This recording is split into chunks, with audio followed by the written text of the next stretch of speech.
Hello, and welcome to another fully live episode of Hacking with Friends. My name is Kody Kinzie. I am a security researcher at Varonis, and today I am here to talk about Hackaday Supercon and also answer your ethical hacking questions, provided they're not conspiracy theories. Good to see everyone in the chat. Starting a little late today as my computer is running hot and loud, but we are up and running for now at least, and we'll see how it goes. I wanted to also start out by talking about a couple nifty gadgets I saw over the last couple of weeks. I always keep my eye on things that are interesting to hackers and that are affordable on places like AliExpress. And this little dongle is actually something I was kind of impressed by.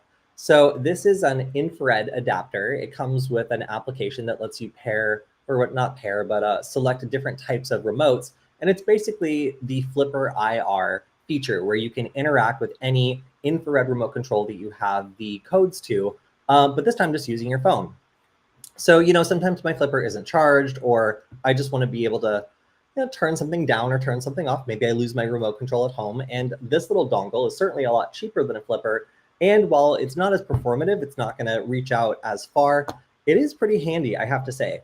Now, the number one downside to this cheap little gadget is, if you have your phone normally like this, that's one thing. But if you have your phone with this thing plugged in, pointing like upside down at a source, like a TV or something, and then, it's going crazy and you're the only one holding their phone like upside down with the thing stuck into it, kind of like that, it's a little suspicious. It's definitely not as low key as maybe pairing a Flipper, putting it somewhere discreet where it's still pointing in the right direction, and then using the app to connect via Bluetooth and then turn it off. As soon as I got this, I realized that one of the primary benefits of the Flipper is that you can control it remotely. So like, let's say, I don't know, you were at a restaurant and you wanted to turn off a very, very loud TV that was annoying everyone. Well, theoretically, if you wanted to do that, you could take your Flipper, you could put it somewhere on the table or just kind of peeking out of your bag. And then you can use the application to connect to it over Bluetooth and, do everything that you want to do, but not obviously touching it. This is the complete opposite. So yes, definitely a little bit more suspicious. I really, really miss Flipper's ability to hide while sending infrared commands, but this is, this is pretty cool. I am pretty interested in seeing if there's any further applications for this. In particular, what I like about it is there's a number of smart TVs where if you just connect to them over Bluetooth, you can initiate a pairing request. However, you have to be able to see the screen of the TV and press like a button on the remote control in order to complete the pairing. You have to press like confirm. I've had this happen a number of times, and because my phone didn't have any sort of infrared emitting ability, I wasn't able to complete the pairing request when I was doing these tests. So now that this little USB Type-C infrared dongle exists, I can now, if I'm auditing, for example, a smart TV, initiate a Bluetooth pairing request and then press OK to pair, and then I can control that TV over its remote application. Most of these TVs have like branded apps that can control them very easily, and convenience is usually prioritized over security. So that's how I think that this would be useful to hackers. So if you've been looking for a cool little infrared adapter, maybe, I don't think it's going to replace your Flipper Zero, and it's not going to be subtle, but I think you might actually enjoy it. Another little thing I just wanted to point out, these are becoming so cheap. So this is the USB plug, yes, but I was recently like quoted on all these ways that like hidden cameras are becoming harder and harder to spot. And this is one of the ones I wanted to point out. This is a little hidden camera I acquired for, I think this was like $8 or so. And it's not perfect for sure, but it has a little front plate that clicks over it. I've taken it off, and you kind of see it there. There's a little camera lens like in the center. And the idea is that anything that can be plugged in and left for long periods of time is going to be able to have a power supply and then just sit there and wait until there's movement and then record. This I did a little test on, and I found that it really reacted to things like shadows and whatever. So having a street in front of you and then having cars go by tends to cause like rapid rises and falls in shadow and brightness. And that meant that this just recorded lots of nonsense and not very many actual things. However, I will say that if you see one of these black little, USB plugs that are facing in a direction that's sensitive, especially if it doesn't really have anything plugged into it, then this is an easy way to install a hidden camera. It requires no batteries, and a lot of these also have Wi-Fi included. So be on the lookout for these creepy little hidden cameras. Like I just wanted to see exactly how hard it was to find. These ones actually do not broadcast. They have a little SD card that you have to go back and you'd have to like get the SD card from it if you wanted to recover the footage. So of all the various ways of detecting these, I would say that like detecting the lens is always going to be the best bet because this one, again, doesn't broadcast any radio signal. So if you were going to look for Wi-Fi or something, it wouldn't be as useful. I'm also just pointing out it's pretty terrible build quality. There's a camera, like a little camera lens jammed in here, but if I poke it by accident, it actually pops in and changes its angle. So now I'm sure it's like showing a partial view of the inside of this little thing. That's what you get for less than $10.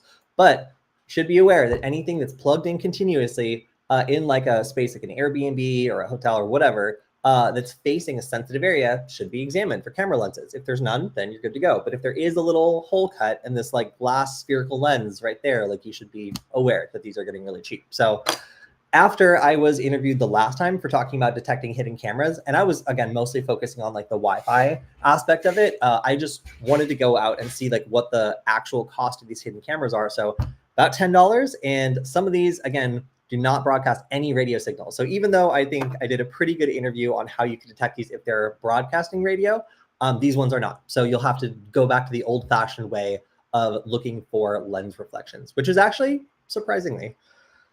Let's see.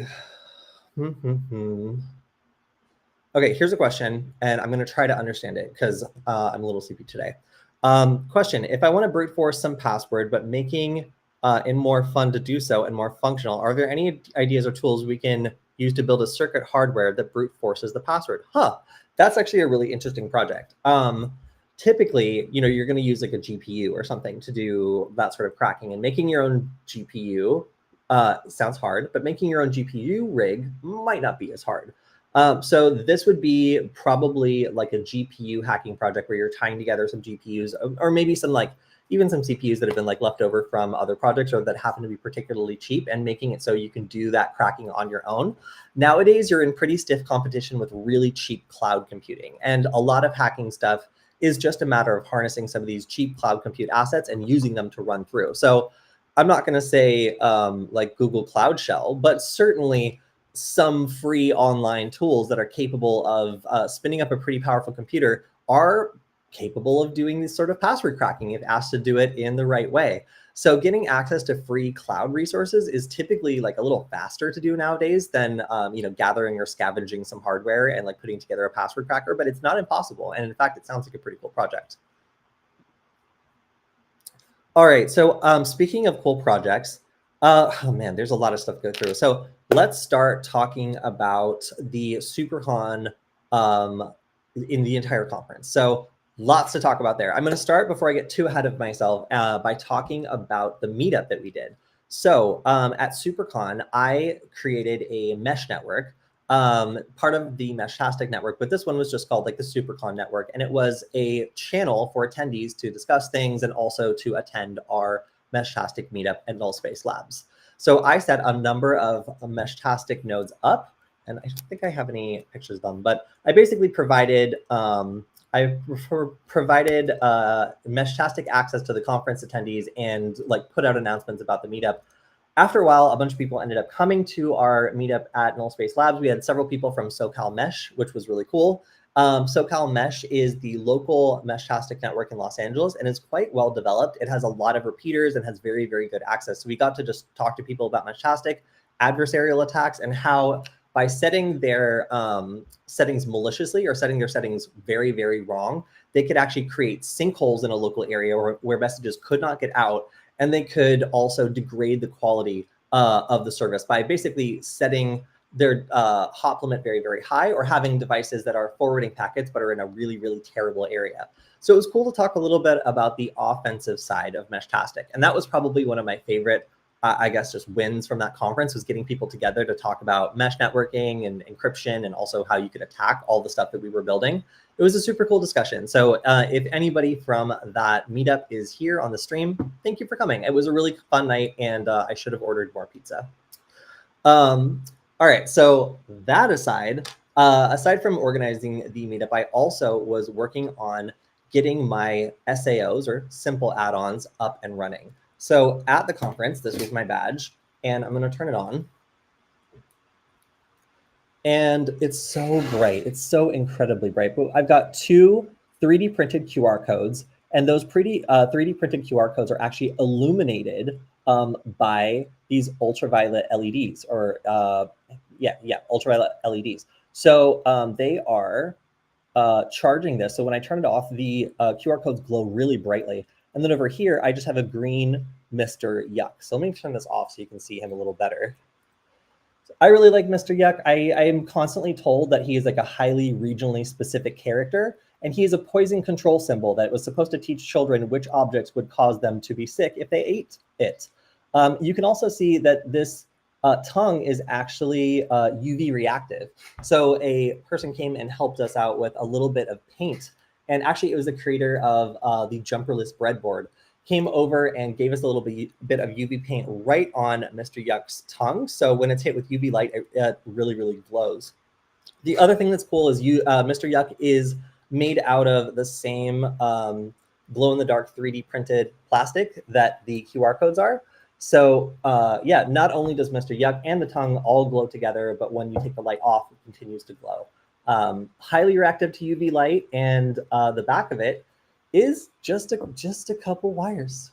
So I got to play in the SAO competition and participate, even though I will say, my original plan is still in production. I haven't gotten the boards back yet. But how did I do this? How was I able to make an SAO that lights up and is cool and looks interesting and kind of like do an SAO like day of the conference? Well, okay, I'm going to share this project that I came across. Oh, and of course I'm on the wrong thing. Here it is. All right, highly customizable SAO. So this saved my ass, and I hope that maybe it saved someone else's ass too. This is a SAO, or simple/shitty add-on, depending on which camp you subscribe to, that was developed for the ham radio village. So their idea was, oh my God, I have to get this thing done. If I don't get this thing done, I'm gonna get in trouble, and I have to make like 50 of these. How can I do it in a way that makes sense? I will argue that they achieved like 80% of that in this design. I think that the last part of this design is crazy, and it involves like a lot of hot glue. But let's go through how you would make an SAO just in one day. So the key to that is this 3D object. Let's see. Here we go. And this is an SAO for a single LED, but that doesn't need to limit you, right? There's LEDs that automatically blink. There's flicker flame LEDs. There's all sorts of LEDs that actually have built-in drivers that allow them to do cool stuff. And you don't need a microcontroller because they've already got a little baby one built in. So if I wanted to make a badge that is on one side, like a cool sticker or a 3D printed object with an LED stuck through it doing something, then I could totally do that with this. So obviously that's a pretty cool blank canvas to work with. And this is the size of like a keyed SAO add-on, and that makes sure that you put it in the correct way. It's kind of fancy, honestly. So this was the object that I printed out, and I made a couple of these and turned 2 of them into SAOs at the conference. So let's go through the process. So I modified this a little bit actually, because I have one of these new bamboo printers that can do the easy color filament swap. So I want to show you an example of that since I happen to be holding one. Let me disable the screen for a second. Oh my God, here we go. All right, so here is an example of a 3D print that is going all the way through and is utilizing color filament swap. So the corners are all, like the sides are all white all the way through. You can glow through it and it looks really good. And the image is just reversed on each side. That means I can hold it up against light and glow through it. I can make nice little signs out of it. And I can also make, like, for example, glowing prints that are glowing all the way through. So that's what I wanted to do is, oh, by the way, if you haven't seen this, this is a yoke dog that my good friend Brandon, who also teaches with us on occasion, created. So I wanted to make yoke dog and some other cool, colorful prints and maybe incorporate them into this SAO. So that's exactly what I did. I took the glowing filament, I took the Mr. Yuck design, which was publicly available and pretty easy to use, and I made a glow-through version of Mr. Yuck. So I sized the glowing version of Mr. Yuck to basically fit on this and use a soldering iron to poke 2 little holes for the LED. And I just held it up to a light source so I could see through Mr. Yuck's face, like where they were, and make a little tiny hole for the LED to go through. You mount the LED, and then this is where things start to get crazy. They want you to like solder the legs of the LED to just like a bunch of pin headers. And the way that they kind of like propose to do this is a little silly. It's like, this is the part I don't agree with. So I did not like this part. It also involved a ton of epoxy, which I did not have any. Best I could do was hot glue. And I tried to just kind of like force fit this into into the socket of the badge at first. And I will say it sort of worked. Eventually, somebody named True helped me out by taking pity on me and actually helping me solder and hot glue this in. The look that he gave me when he agreed to help me out with this SAO design and then looked at it and he pulled on it and it came apart and he just looked at me and he's like, it's not even soldered. And I was like, I'm so sorry, dude. Like, I just wanted to get this done fast. So shout out to True also for helping out with my ridiculous design and getting it up and running. This ended up being really cool. I'm really pleased with how the Mr. Yuck design came out, and the fact that I also had several other people contribute UV LEDs to charge up these QR codes and also Mr. Yuck and make it look even better. It was so cool to have people at the conference see what I was going for and help me kind of cross the finish line when it came to making an emergency last minute SAO. So I still intend to present my new design anyway. I'm still getting those boards made, but this was a cool way of seeing what someone can do in literally 24 hours, kind of like a hackathon SAO. So yeah, crazy. Oh, I am sorry, James. I will get to the bottom of that. There are definitely some quirks going on with our restream system today. Good to see you though. I'm glad we've just been talking about the conference and yeah. Oh, so yes, the galaxy effect looks so good. Yes. Okay. So I want to show this off again. Let me, all right, here we go. So this galaxy effect, I'm going to sacrifice one of my UV LEDs to show off the other one. And that is a touch sensitive SAO. So what I didn't realize is that these can function as inputs and outputs, and they can affect each other because they're controlled by a microcontroller on the back that's kind of passing things between each other. So if I add this one, I don't know how well it's going to work with all the electronics I just have jammed in here. I guess that's kind of the point though. So this starts up and we'll do that. And then see if it works. Do you see that? Do you even understand how cool that is? Oh, there's so much going on here. This is just a delicious design. Like, it's so incredibly cool. So the one that I'm touching is obviously touch sensitive and is controlling the other one and allowing me to move on the spiral. So it's pretty incredibly cool, you guys. Like, for a hardware conference to focus this much on other people's design, it was a very controversial decision. I was there helping volunteer to make these badges, and I heard the conversations going on where they were a little bit nervous about whether people would find this badge to be not as exciting as they wanted, because usually people come to Hackaday Supercon to hack the badges and get them to do all sorts of interesting things, and they usually include like a screen or some other things that make those badges have a little bit more pizzazz. But these ones were very basic. They were designed as like a canvas to highlight other people's designs. So it was kind of a risky move. And I feel like in this case, it actually kind of paid off because people got to really show off their SAOs and also plan on some interesting interactions between various hardware components. So yeah, I'm pretty blown away by all the things I managed to get done in a single day. I think this conference is so powerful for a lot of people because it allows you to go into a group of people who are just very impressive, very cool, but maybe a little intimidating, and sit down and work on something that they like too. You could be someone who is maybe just kind of peripherally in like the hacker field and still come there and have skills that people find useful, interesting, and entertaining, especially when they get to see whatever you've brought to the conference to show off. Now, I didn't have a lot to bring this year that I was super passionate about showing. It was just this conference always kind of falls off the end for me because it's after DEF CON and like all of our brains are dead at like after the like heavy cybersecurity conference season. But the fact that this isn't a cybersecurity conference, it's much more about like the love for hardware, art, and interesting applications. It's very, very refreshing for new ideas, new hardware. I always come back with new materials, and this year is no exception. I found some flexible, like kind of neon looking LED strands that I'm really excited to start working with. Last year, we had the like individually addressable like fairy lights that had just come out, which I was really excited about. So it never fails that I find interesting and exciting hardware at Supercon. And again, if anybody from Supercon is on the stream, I really enjoyed meeting a lot of you, and I got to meet some of my friends again that I haven't seen in quite some time. So yeah, super awesome conference, and I'm very much looking forward to it. All right. So what else did I want to talk about with Supercon? I think we mostly talked about that. You guys in the Discord server are doing a fantastic job of telling me when interesting stuff is going on. I wanted to point out this other thing I saw, which was pickle.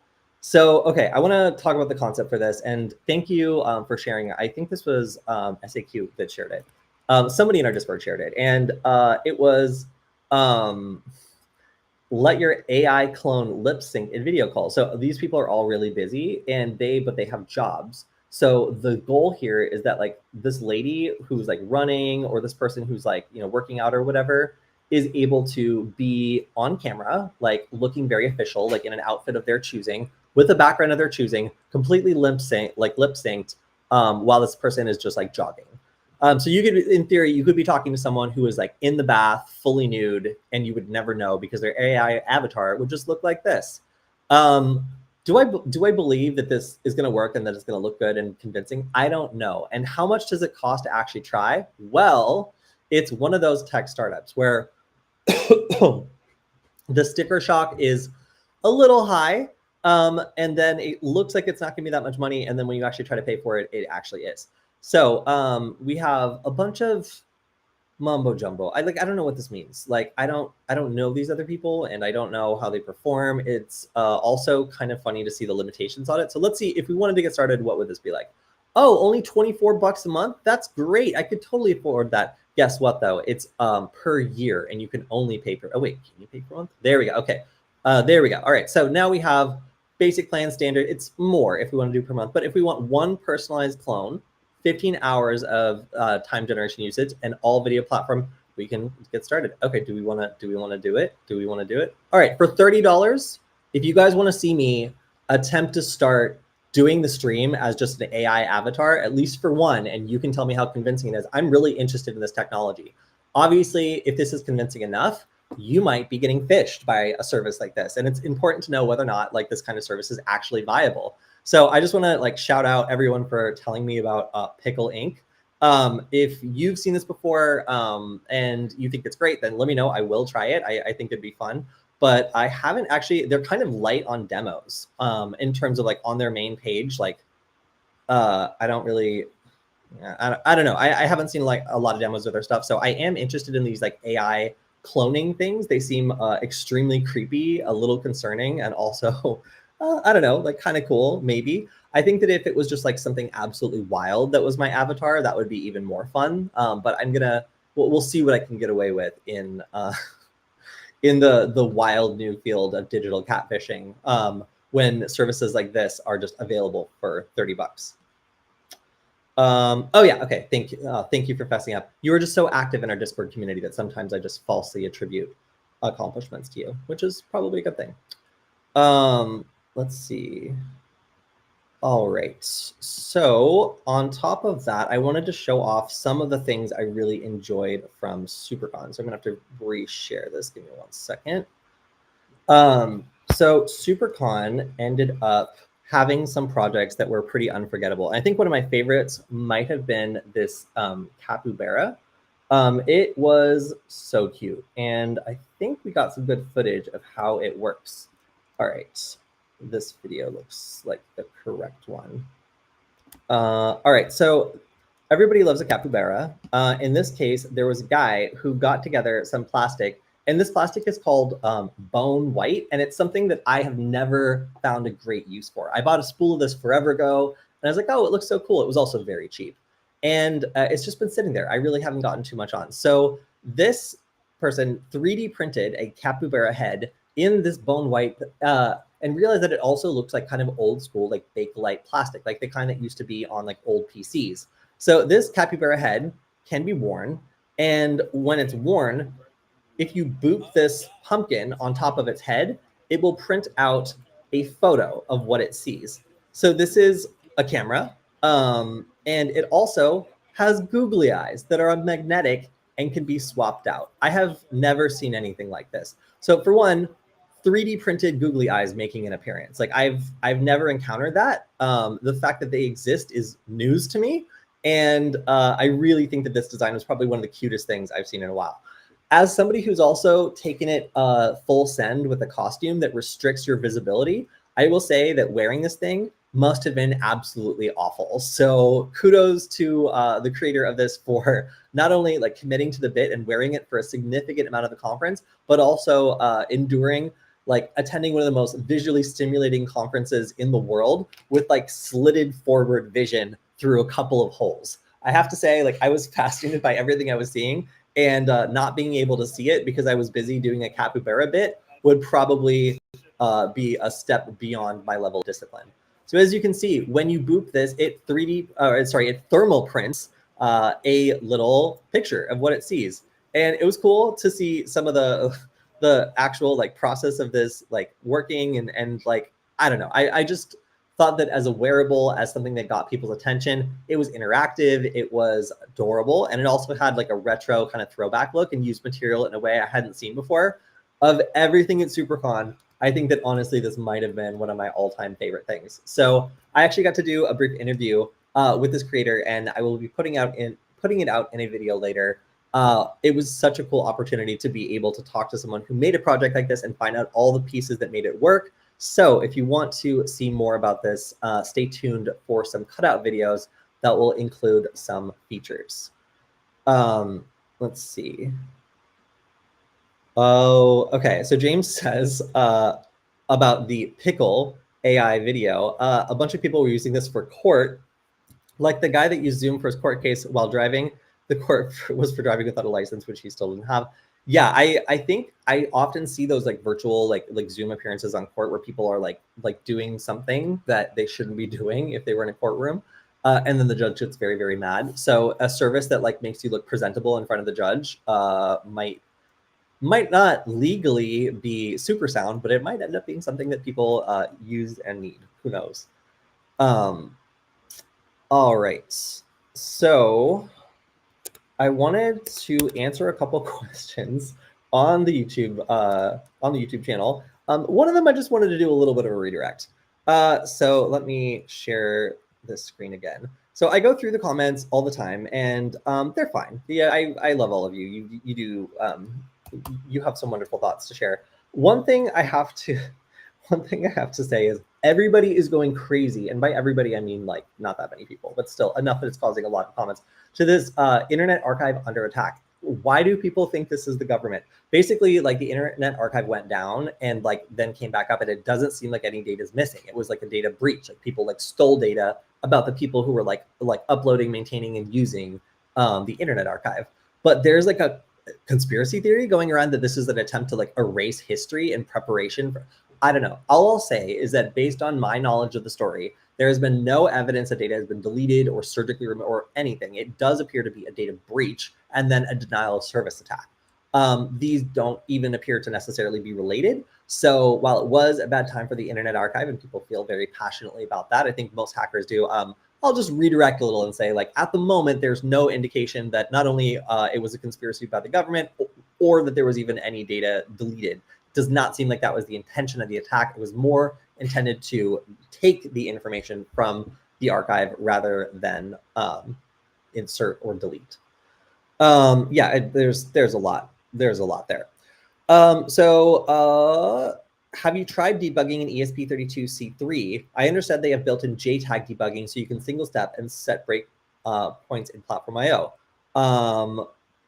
I haven't found any setup/installation guide. So yeah, when working with microcontrollers, like being able to step through your processes is one of the more valuable things you can do, because you can identify exactly when it's crashing or what line it's on or what part of its operations are causing issues. That sort of built-in debugging is fantastic for anybody who wants to get a deeper dive into it. And while I don't personally use Platform IO at the moment, I should, but it's hard. Yeah, like this is something that would be very valuable to hackers who wanted a new and easier way to debug their ESP32C3 without needing external hardware. All right, I'm gonna skip over the ones for the Internet Archive for now. I feel like we've addressed that. Someone also thinks my Wi-Fi visualization is like Sesame Street for hackers. I take that as a compliment. Thank you. We've got more conspiracy theories, and then let's see. I want to know this because what happens when there's no internet and I can no longer use my bulbs? So is there an upside to this exploit? And I know Python. Cool. All right. So a while ago, I made a video about how you could hack IoT smart bulbs. And the idea would be like, if the server goes down that lets you control those bulbs from anywhere, then you would not be able to communicate with those light bulbs anymore. Fortunately, they are built for, well, convenience and not necessarily security. So as a result, we can directly connect to them with Python, access their API, and set them manually, provided we're on the same network. Now, obviously, that would make it so you couldn't control them remotely, but in the scenario you have where the internet is gone, you've probably got bigger problems. Okay, so on my wiretapping the wiretaps story, this was the Chinese linked hackers being able to access the wiretap compliance systems that basically harvest data that is designated for collection through legal wiretapping processes. Now, the United States obviously has a very sophisticated built out system for surveillance. We're well known for that. And China just went ahead and accessed it. So as something that could potentially have leaked a lot of sensitive information, definitely worrisome because you don't know what information has been earmarked. And obviously, if it's part of an active investigation, that's very sensitive. So the thought here is like maybe if China wanted to get, the tip off, if anybody that they were working with was under surveillance or anything, this would give them an early warning and also some insight into investigations that the United States was doing. Very, very interesting. Let's see. What happened to your channel, bro? Why is there no views? Did you hack them all? I thought you had great content. Must be because of the YouTube purge. Nope. Just a business that went out of business. We originally made the Nullbyte YouTube channel with a company called Wonder How To. They owned the Nullbyte channel back when, well, the Nullbyte website back when it was a forum and there were no videos and it was just random people contributing community hacker guides. Everybody got really mad after some beef between Master Occupy the Web and the people running that business. They had a big schism, and then I was hired to write basically just like tutorials and guides as a beginner immediately after that. I decided that that was not very fun, and I wanted to do a video project instead, so I created the YouTube project, but it was still technically their property. So after they went out of business during the pandemic, that channel just kind of sat there and didn't really do much, which is why I've been focusing my energy on doing live streams, kind of leveling up by going to all these conferences and learning about all the hacking stuff that's going on and getting to meet people one-on-one in person. Back when I did Nullbyte, I didn't really have much of an opportunity to go to many of these conferences, which is funny because as the channel was blowing up, I was going to conferences less and less. But now that I get to go to conferences more, I get to teach upwards of 300 people per conference at the various workshops my group organizes. So I get to meet tons of people every single time, and I've really been enjoying it. So yeah, it's not really about the YouTube purge stuff. It's more about how big that channel got and then how it basically got abandoned for a good long string of time. We've actually started making more videos for the Nullbyte YouTube channel. Whether or not they choose to publish them and when they choose to publish them is TBD. However, it is looking like there could be a comeback on that, and we're pretty excited.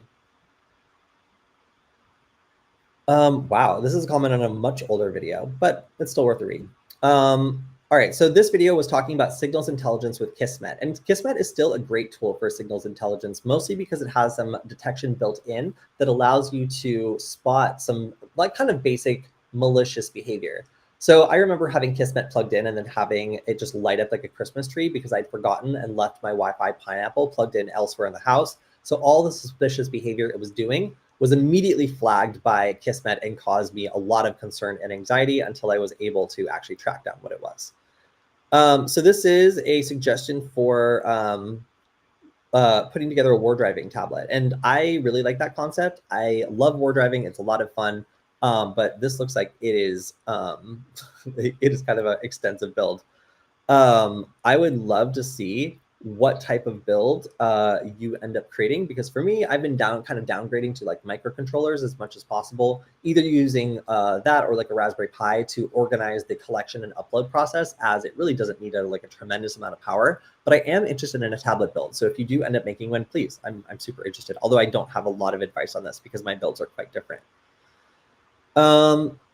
Yeah, okay, cool. And then I'm also just pleased that somebody appreciated my Burp Suite 101 for OS command injection. That was totally new to me. It was actually a lot of fun to present, and I plan on doing some more cloud security stuff this week. So if you enjoyed that lab, if you want to do more cool Burp Suite stuff, we've got more on the way. So I was going to also attempt to cram in another demo on the last stream that I did, but it ended up being a lot harder than I thought. While it was still a relatively basic attack, it required you to write JavaScript, which I'm not especially strong on. So as a result, I'm going to try to find something that is just Burp Suite and doesn't involve languages that I don't know what I'm doing in, because I feel like it feels a little disingenuous to teach you guys a technique that I don't understand like a large component of. All right, and then also I heard people talking about this Cyberdeck backpack in the elevator at Supercon. Like they were stoked about it and discussing like how much it would cost to actually like fill up all of this. It's probably a lot. This backpack was pretty cool, and with Christmas coming up, I imagine yes, a lot of people just need this backpack. If you're looking for a gift for that hacker in your life and you really are dedicated to spending some money on it, you know, there you go.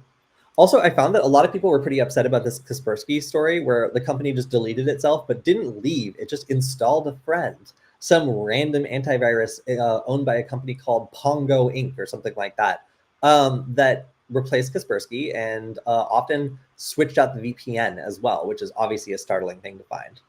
This action does not seem very illegal now, does it? That's correct, my friend. But also, loving my baby. The problem here is that they've been banned from the United States, so they basically got to get out. The rub here is like, why would they then install another third-party app? Like, oh, we want to leave our customers protected. It's like, I don't know. Like, it kind of seems like you're just trying to like swap out for another business and just like see what you can get without, and whether or not the United States will actually pursue that. I guess we'll see. But yeah, very, very sketchy behavior that surprised and startled a lot of people. This one is just a cool guy smiley face. Okay, I'll take that comment. Never use a Russian antivirus. You never know what info they're actually gathering. I would say that this is paranoid, but like based on the fact that allegedly Kaspersky was involved in an NSA or like a CIA like malware breach where like some of these advanced cyber weapons the CIA were using were like leaked by a contractor that was using Kaspersky. That might not necessarily be too paranoid. I also advise against anything Google has its nasty paws in. Okay, I'm not gonna second that advice, but I also won't refute it. All right, so here's another comment. Glad you've been doing cloud stuff, hacking stuff lately. You know anywhere good to practice that especially has cloud type scenarios? The one thing I've had a time finding like besides what you're doing here. Yeah, so that's what I'm kind of setting out to do. Yes, but also no, I guess is my answer. I am attempting to make more of these guides that maybe have some infrastructure aside from just Portswigger Academy. For example, I've set up a couple of the like damn vulnerable nuggets as a web server that runs on a microcontroller locally, so I can do this, you know, wherever. What I really would like to do also is get into some AWS labs, but unfortunately they do require credit card information. It's a little bit annoying. I'm not like afraid to put in my credit card, but it is just a little bit annoying to do this in ways where if I make a mistake, it could end up being kind of expensive. But I would like to do some AWS focus labs because I think like showing you guys how to do some more active attacks against a set of AWS environment would be really cool and interesting. But, you know, basically requires me to provision an AWS environment and like, not correctly necessarily, but wrong in the right way for the demo. So I would like to go through and do a couple cloud security labs where we're like provisioning something in AWS and then attacking it because I like configure it wrong or like I set something up wrong. But those are much more complicated to set up. So give me a little bit of time on that, but please keep reminding me because I'm very excited to work on these. All right, I'm also going to switch back to the chat because I have been looking at the the comments elsewhere. Oh, okay. Good night, SAQ. Everybody needs to get some sleep. Let's see. Kismet will alert you, which is cool, to deauth and spoofs. Yeah. What I found is that Kismet will alert you when a nearby wireless device is rapidly changing its name. So if it's like the same like MAC address, but the Wi-Fi name that it's advertising is changing rapidly, that's the sign that it's like doing some man-in-the-middle behavior or something like that. And as a result, it's something that we would want to get warned about. So yeah, like Kismet is out of the box, like pretty good at finding some of these malicious behaviors. And that's really the one that triggered the most on the Pineapple was it was like mimicking all these different like Wi-Fi networks, but it was using the same MAC address, which was giving it away. So like Darren Kitchen from Hack5 said that it's not that hard to like, get around that. And that if you wanted to spin it up and have it do like randomized MAC addresses and really hide it better, then it totally could do that. But, they didn't build it in because they didn't want to make it that easy for people who are just running these without changing anything or knowing how they work. So some people might point out that like, yeah, like you could get around like some of the detection and stuff of like Wi-Fi pineapples in pretty fundamentally easy ways. But the point is like, they just don't want to get their product banned. So like, they're not going to make it so easy that it's like actually impossible to detect. Would Kismet be good to run on a lower power hardware 24/7 as a deauth and spoof detector? I would say yeah. Generally, Kismet can be pretty good. And you can also have like Kismet nodes that just forward information. So they're not even acting as the primary processor. I think they're called Kismet like drones, I think is what they're called. Are like kind of like edge devices that are just forwarding packets that they see to another Kismet node and then just acting as another interface. That kind of concept I think is really cool, because if you can reduce the amount of processing that a low power, low cost node needs to do and just forward it to like a bigger node or a server or a cloud server or something like that, then I think you could end up coming up with something that's lightweight enough that you would be able to pull that off, get 24/7 monitoring, and then have a relatively easy time at doing it. Let's see. All right, so that is, yeah, so you could definitely write a startup script on the Wi-Fi Pineapple that allows you to randomize MAC addresses and change some of the things that like give it away. Like there are like a handful of things that reveal a Wi-Fi Pineapple to be a Wi-Fi Pineapple that are relatively easy to detect, like if you are looking for it. And that's, like I said, it's that way for a reason. But if you really want to obfuscate it, if you want to make your Wi-Fi Pineapple sneakier and better, then there are things you can do, like running a startup script and do some other things that are a little bit different from like the default way that it comes. All right. So that's most of what I wanted to talk about today. The AI clone is something I would love to try out next week. So if you want me to try to host the stream as, just like a random character, then I can attempt to do that. And if you guys would be fooled by me phishing you with that, then you know that maybe this technology is actually something we would need to be a little bit more afraid of. So I'm really excited about that. Also looking at having some guests on the stream in the near future. So we should have some interesting characters on to talk about cybersecurity careers and also some more cool stuff coming up for the C3 conference. So the C3 conference is something that's Chaos Communication Congress that I look forward to every year, especially this year. Getting out of the United States is going to be really nice.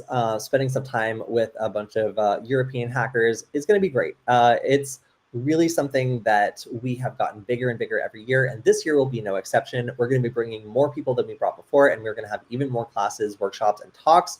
I've applied for one main stage talk, and then I'm probably going to be applying for a lot more, like kind of sub talks and stuff. So there'll be lots to do there, and if anybody there is from the show or whatever, please come over, say hi. We're also going to have, for the first time, our own assembly, or at least we're trying to have one.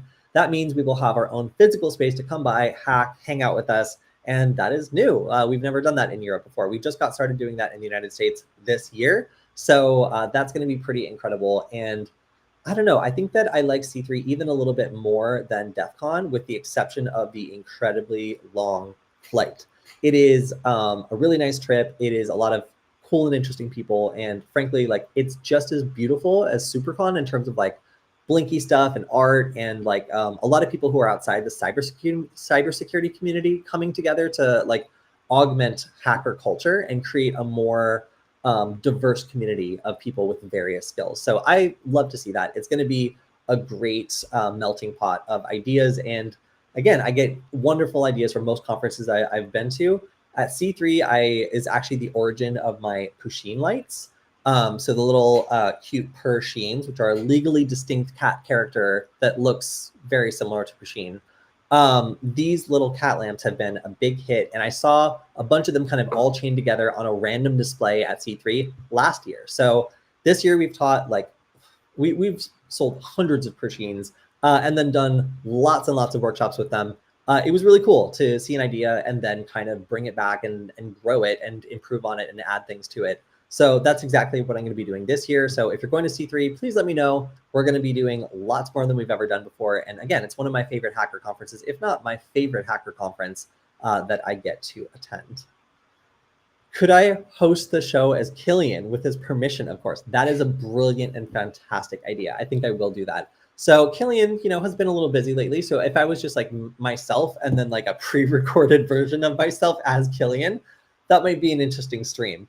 But yeah, I'm interested to try that out. And I think that Killian would probably be the perfect candidate to be my like deepfake victim for the Pickle AI experiment. All right, so that is just about all the time we have for today. Hopefully everybody in the United States is able to relax a little bit today, or at least take your mind off things after a very stressful night last night.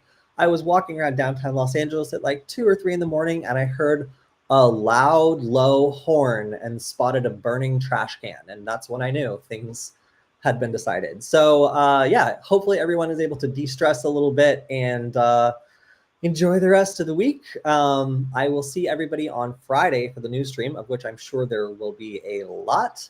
And yeah, if you are looking to support the stream, we really appreciate it. We do this twice a week, every week, and you can go to varonis.com/Kody. That's Kody. It lets everyone know you appreciate the stream, you want it to keep going, and we'll keep doing it every week. All right, thank you to everyone who showed up today. I love to have everyone in the chat, and also you can look forward to more cutouts this week. I've scheduled bunch of them, and a lot of them are quite spicy. So the one about hackers like tricking people who are trying to find AI nude generators was probably my favorite that we just released yesterday, because hackers hacking scammers is like kind of it's been throughout time that this is happening. So not a lot of surprises with that. But check out our latest clips. We'll see you again on Friday with Killian, or maybe me role-playing as Killian. See if you can spot the difference. If we do just do a stream and it's just Killian though, and we tell you it's AI, that would be a very funny trick. So look for little details. All right, everyone. Thanks for hanging out today. We'll see you on Friday. Goodbye.